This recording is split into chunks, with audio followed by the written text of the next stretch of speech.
Petition तो दायर हुई है और जाहिर है ये इस बात का एक अंदिया दिया जा रहा है कि इलेक्शन 8 फरवरी को ना करवाए जाएं।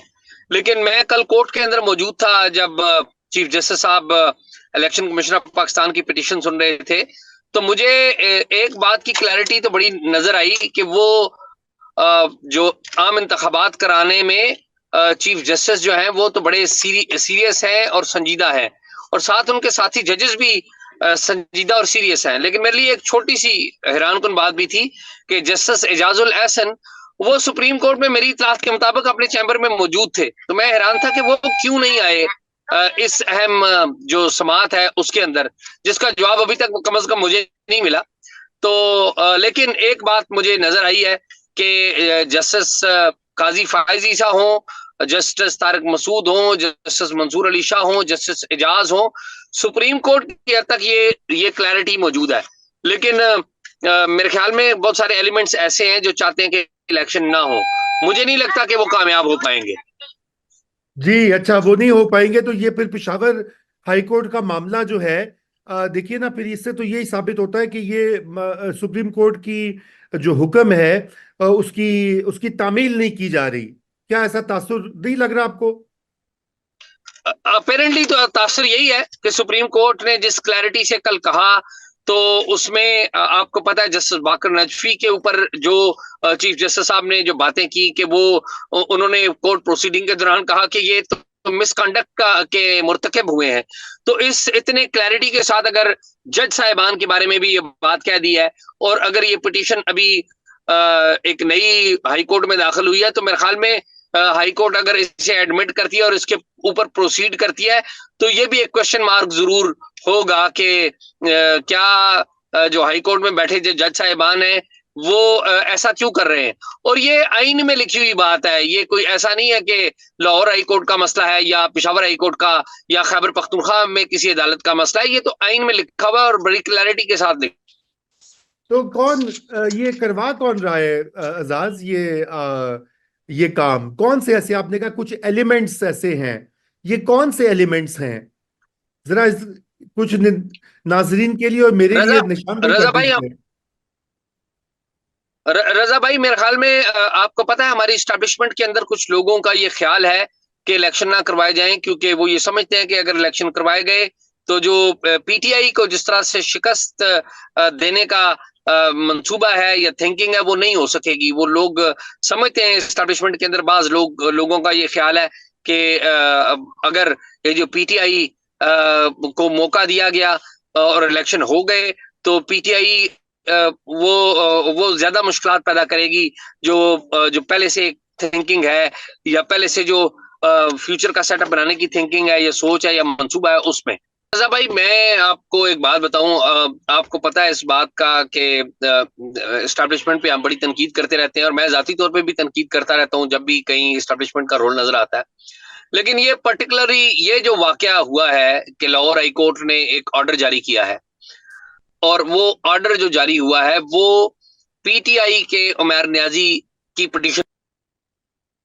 जी एजाज, आप म्यूटेड हो गए हैं, जरा अनम्यूट कर लीजिए अपने आप को हुआ प्लीज। क्या है इस सारे मामले के बाद, हुआ ये है कि जो पीटीआई के सरबराह है, मौजूदा सरबराह गौहर, बैरिस्टर गौहर, उन्होंने भी अदम इत्मीनान का इजहार किया है, और साथ ही साथ केपी में भी एक पिटीशन दायर किया है।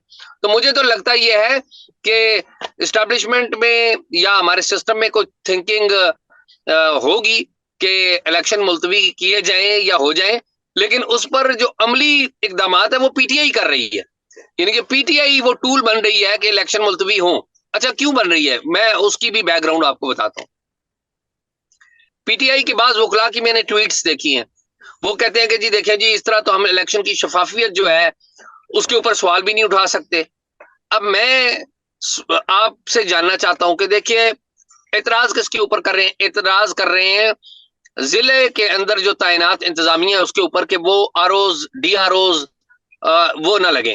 ठीक है, ये तकरीबन पूरे मुल्क में 1400 के करीब ये लोग हैं जिन्होंने आरओज डी आरओज वगैरह लगना है। ठीक है, अब मामला ये है कि ये चाहते क्या है। ये समझते हैं कि इतनी बड़ी जो इंतजामिया है, सिविल इंतजामिया, वो सारी पीटीआई के खिलाफ होगी। इससे पहले अगर 2013 के इलेक्शन में चले जाएं तो आपको याद होगा कि अदलिया ने अपने जो जुडिशियल ऑफिसर्स थे, जो अपने जजेस थे, वो डिस्ट्रिक्ट रिटर्निंग ऑफिसर्स और assistant returning officers, deputy returning officers वो लगाए थे। तो उसके ऊपर क्या हुआ था आपको याद है? इमरान खान साहब 2014 में धरना लेके आ गए थे और इन्होंने फिर इफ्तिखार चौधरी को कहा था कि ये जज मिला हुआ था और ये अदलिया मिली हुई है। अदलिया उस कंट्रोवर्सी में जाने से बच रही है इस दफा भी। 2018 में भी उन्होंने कहा जी हम नहीं करते क्योंकि ये बाद में तो इल्जाम हम पर लग जाता है।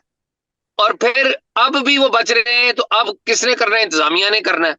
और इंतजामिया के बारे में भी ये कह रहे हैं कि इंतजामिया भी ना आए तो फिर आए कौन?